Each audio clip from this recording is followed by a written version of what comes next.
Hello, my friends. Today is June the 28th, and this is a psychic reading for you if this is your birth date. This is a 4 card pull to cover the year to follow. I'm a psychic reader and a healer. I've been doing work for 38 years. Check out my credentials. I am available on the internet for psychic readings and through my office in Albuquerque, New Mexico for a whole variety of healing modalities.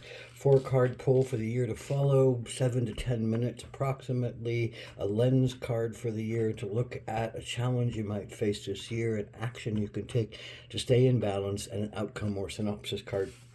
The lens card for the year is the cave. And the cave, many people are scared of the cave. The cave is dark, and the cave is, uh, you know, fearsome, fearful. There's a lot of fear that comes up in caves.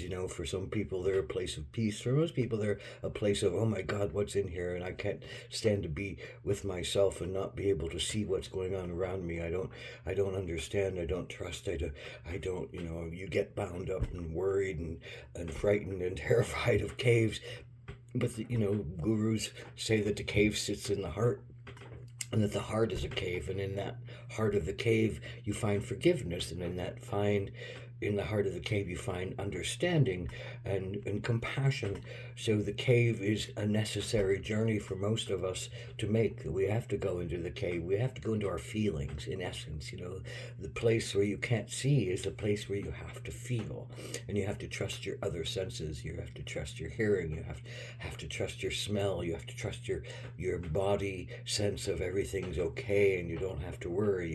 You have to trust your spiritual antenna to come to a place of peace, and come to a place of allowance, and come to a place to look at yourself and see what is hiding in your cave. That's ultimately it. What is hiding in the darkness of your cave?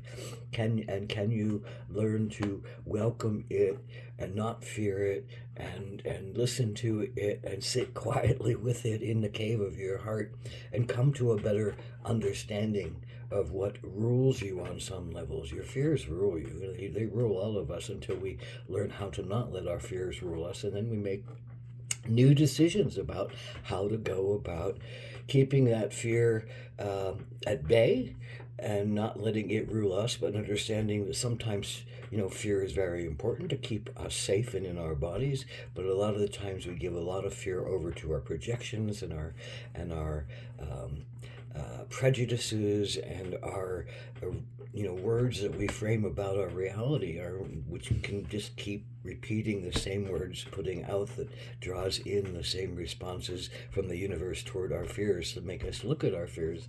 We amplify them with our words, and we bring them back to us to be seen in our everyday life. So what's your particular challenge with the cave as the lens to look through? Well, it is 5 of Cups, and 5 of Cups is about sorrow and grief.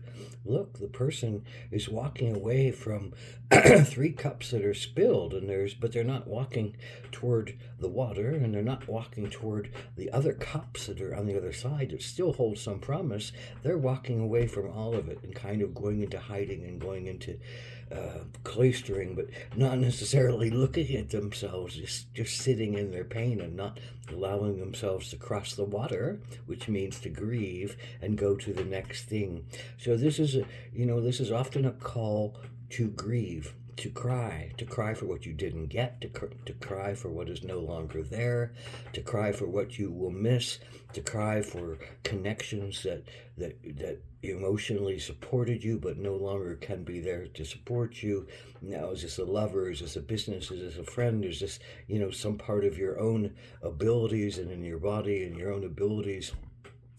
What can't you cry about? That's your challenge, to cry and to grieve and to let go. But you have to look at it first. You have to face what you're afraid that's not going to be there. You have to face what you're losing. You have to face what you can no longer have. You're going to have to face what you could never have and you couldn't get. And you have to let go and not think that that is some kind of, determination from God about and goddess and creator about your worth or your value or your right to love or whatever it is. There are other cups waiting across the water, but you have to grieve to be open to them. You have to let go so that you can walk toward in a higher way, in a holier way, in a more sacred way.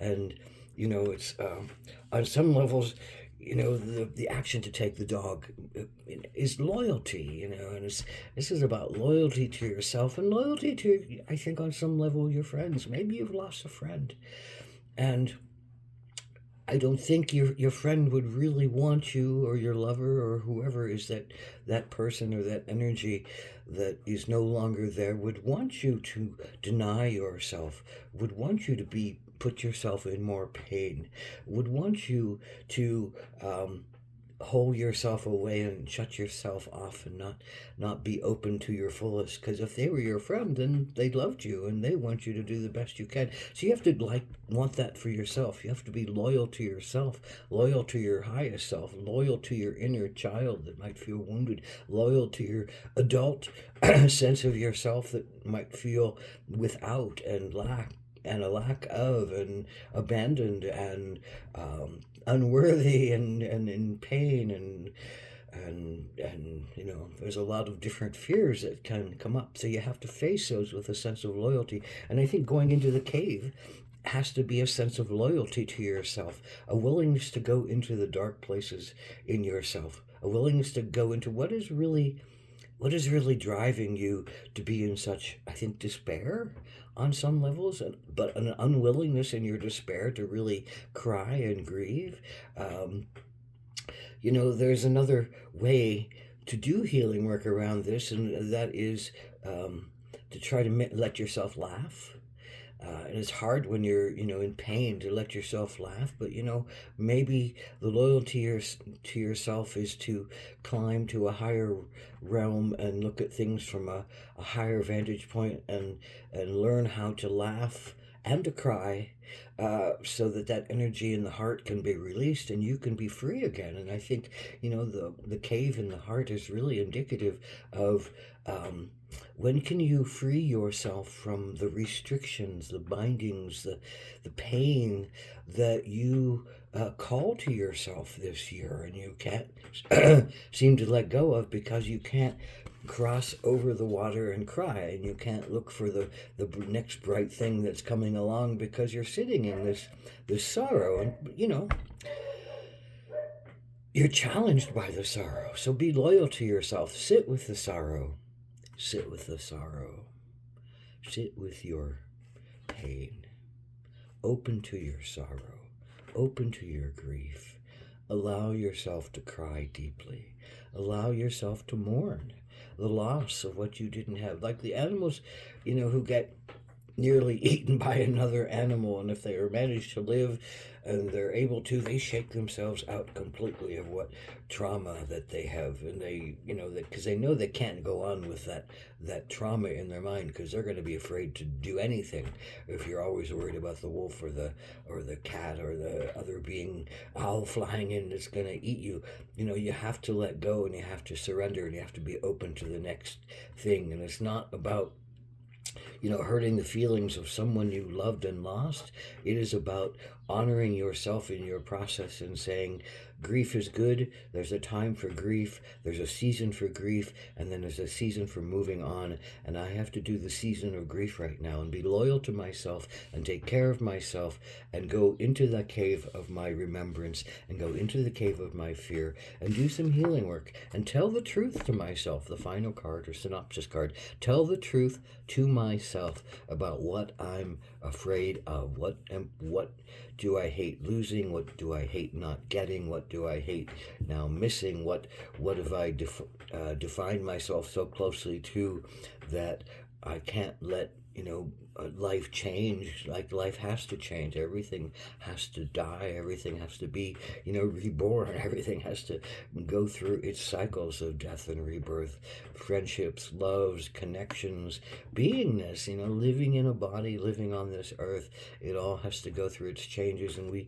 this is one of those deep years of possibly having to deal with loss and deal with the grief that comes from loss, and deal with the loyalty to yourself to deal with that grief, and to go into your cave of pain and to go into your cave of wonder. It's the same cave. Pain and wonder both sit in your heart, so you have to open to the wonder by opening to the pain, and it's going to help you and serve you. And you'll be able to talk to others about your pain then. You'll be able to share it and help others to do the healing work that they need to do down the line. That's the end card here. The ability to, give healing and soothing and comforting words to others and uplift them when they go through a lot of the same things. So blessed be on your journey.